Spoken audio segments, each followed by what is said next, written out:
MIC and water generates carbon dioxide as one of its products. It also generates heat. Of course, the heat starts to warm the mixture. It's an exothermic reaction, as we call it. What I'm going to do is a similar reaction that obviously uses much safer chemicals.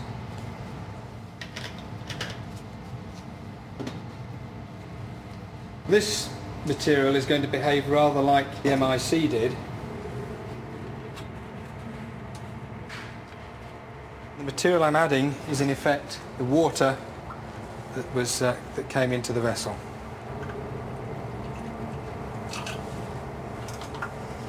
We add that, and as you can see, gas bubbles start to form. Water is denser than MIC, so it falls to the bottom of the vessel. The first part of the reaction takes place where the two layers of liquid meet. So this looks exactly like the MIC water interface would. We're generating bubbles at the boundary between the two liquid layers. But the key issue is the heat. This heat heats up the reaction mixture. The temperature rises, and when the temperature rises, the reaction speeds up, and in turn generates heat even faster. It's what we call a runaway. Even with water in the tank, it should have been possible to control the situation. MIC has to be kept cool, and the tanks were housed in a concrete bunker, insulating them from the fierce heat of central India.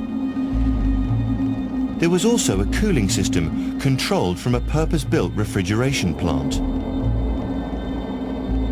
The senior management, however, had decided to switch it off.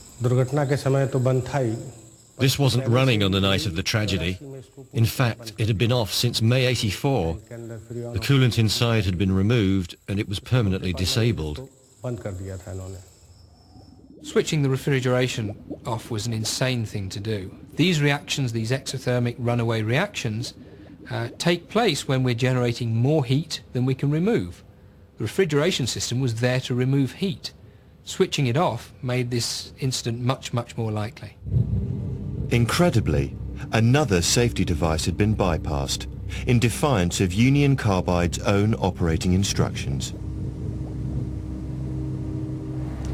See now the reaction is getting quite enthusiastic, getting some bubbles, some droplets of liquid coming out of the top of the vessel, and if this were an industrial scale vessel, we would have a significant emergency on our hands.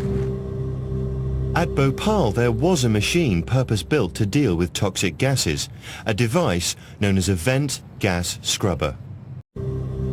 At Bhophal, there was a machine purpose-built to deal with toxic gases, a device known as a vent gas scrubber.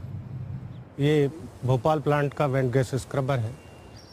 is the vent gas scrubber we had at Bhophal. It works by neutralizing toxic gas before releasing it into the atmosphere. On the night, though, it was switched off for maintenance.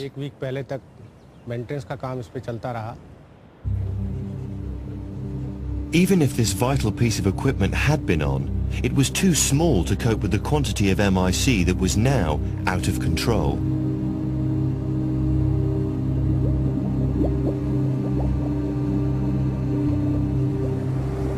This is really bubbling violently now. As you can see, lots of gas being generated, and of course at Bhophal the whole thing was happening on a scale 100,000 times bigger. There's absolutely nothing that can be done to slow this down. Heat is being generated so fast that on an industrial scale we cannot remove it quickly enough to stop the reaction. This is the worst nightmare for a chemical plant operator. This is a disaster.